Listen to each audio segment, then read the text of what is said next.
Salut à toi et bienvenue dans cette nouvelle vidéo.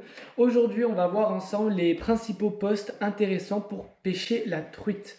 Alors, faut savoir que je fais cette petite vidéo simplement parce que la truite, c'est quand même un poisson qui est assez difficile à pêcher.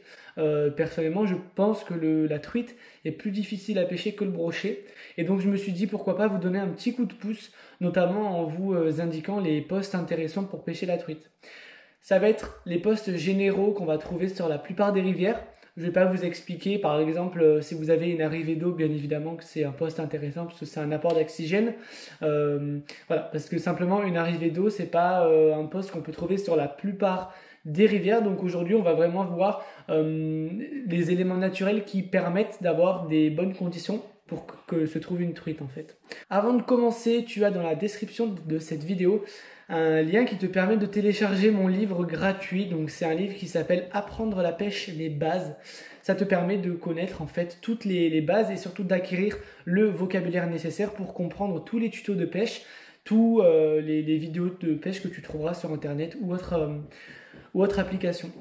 Alors on va commencer. Déjà, il faut savoir que quand tu abordes une rivière, la truite c'est un poisson qui est très farouche. Donc tu as beau pêcher des postes intéressants, il faut que tu arrives discrètement. Déjà, avant de commencer la vidéo, il faut vraiment que tu sois discret, entrer dans l'eau discrètement avec le moins d'habits fluorescents, le moins d'habits colorés, vraiment dans les tons marron, vert, ça c'est parfait.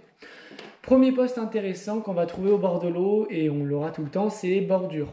Donc les bordures, là je pense aux bordures, les bordures qui vont avoir des racines, les racines des arbres qui vont tomber dans l'eau, ou par exemple les bordures dans l'extérieur d'un virage, puisqu'en fait le courant va venir creuser et faire des cavités, des cavernes sous la bordure, et donc ça va être vraiment un lieu où on va avoir un apport d'oxygène et un apport en nourriture vraiment important.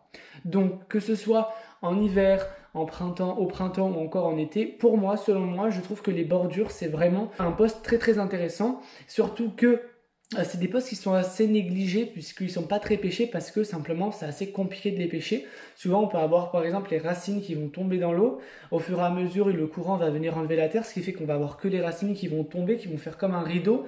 Et la truite elle va trouver des passages pour aller derrière ce rideau et vraiment on va avoir toute une cavité sous la berge. Ça c'est vraiment intéressant. Bien évidemment c'est beaucoup trop compliqué d'aller mettre un leurre vraiment derrière 50 cm sous ce rideau de racines. Pour cela, moi je te conseille d'utiliser par exemple des leurres qui te permettent d'éviter un petit peu de s'accrocher.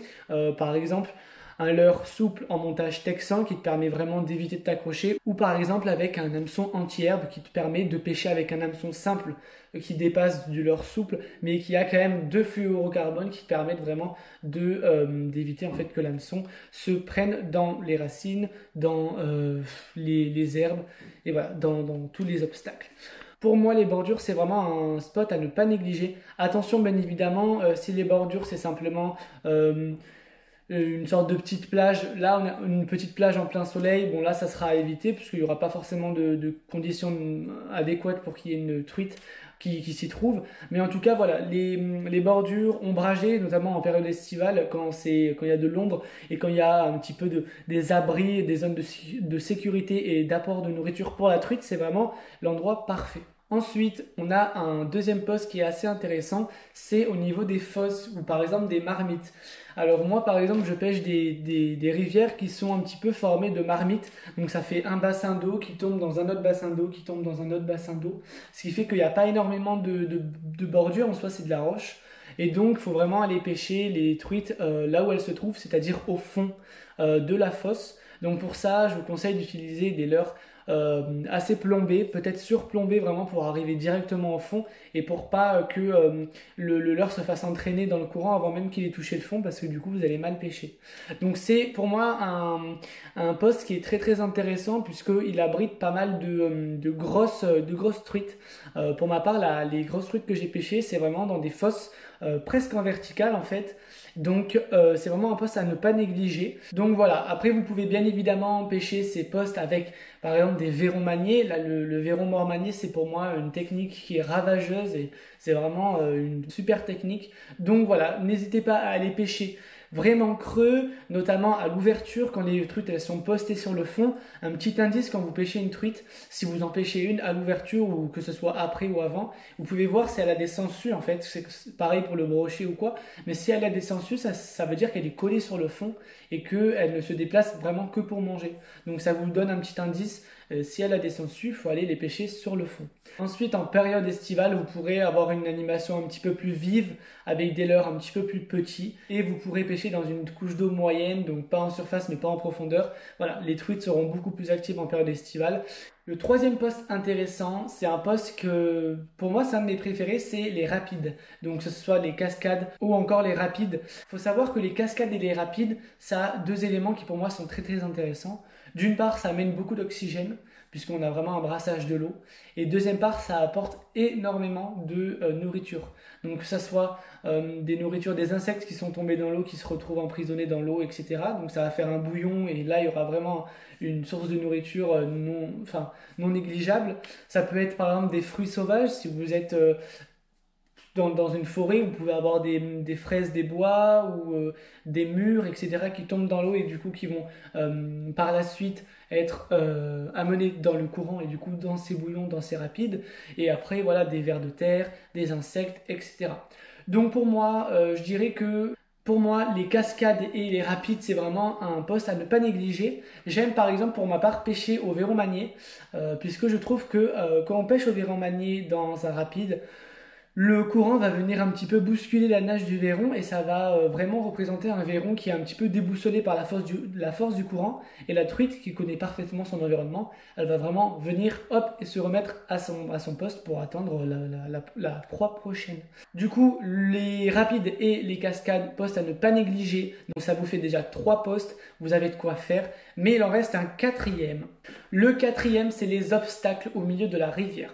Alors, les obstacles, c'est peut-être un petit peu trop vaste, mais ça soit un obstacle naturel ou humain en fait, que ça soit par exemple n'importe quoi. Si vous avez par exemple un pneu au milieu d'une rivière, bon c'est triste, mais ça peut recueillir une truite, que ça soit une souche assez imposante dans l'eau ou par exemple un rocher. En fait, quand vous allez avoir un obstacle au milieu d'une rivière, vous allez avoir le courant principal qui va aller de l'amont vers l'aval.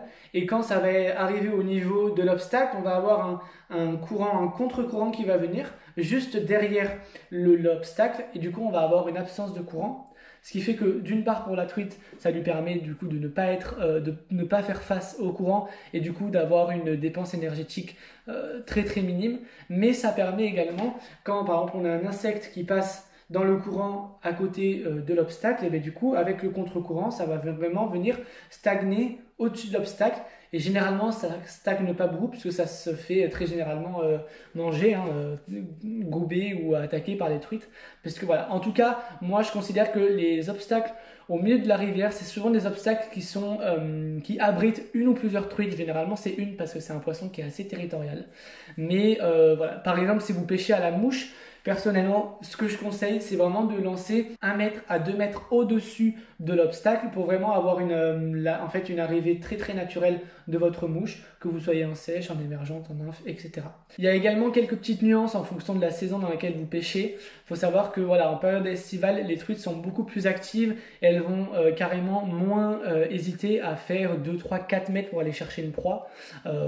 Assez petite, alors que quand on est en période très froide, en période hivernale ou quand on commence hivernale, quand on finit l'hiver ou quand on commence l'hiver, les truites elles vont être vraiment très difficiles sur les proies qu'elles vont choisir en fait. Elles vont généralement choisir des proies de taille assez imposante pour que le déplacement en vale la peine en fait. Elles vont pas se déplacer pour une mouche alors qu'il y a un verron qui passe à 3 cm d'aile qui a un apport énergétique assez important. J'espère que cette petite vidéo vous aura plu. Maintenant, vous avez 4 postes que vous connaissez et vous allez devoir maintenant les reconnaître sur votre rivière. Bien évidemment, s'il y a une arrivée d'eau, s'il y a par exemple une arrivée d'eau qui arrive, du coup, faut que ça tilte dans votre tête et vous vous dites, voilà, une arrivée d'eau, apport d'oxygène, apport de nourriture, je pêche, je fous mon leurre là-bas. Ça, c'est vraiment Après, il faut connaître la rivière. Et moi, je considère qu'avant de lancer votre leurre, il faut vraiment analyser la rivière. Quand vous allez au bord de l'eau, c'est pas parce que vous voyez une truite qu'il faut directement aller la pêcher.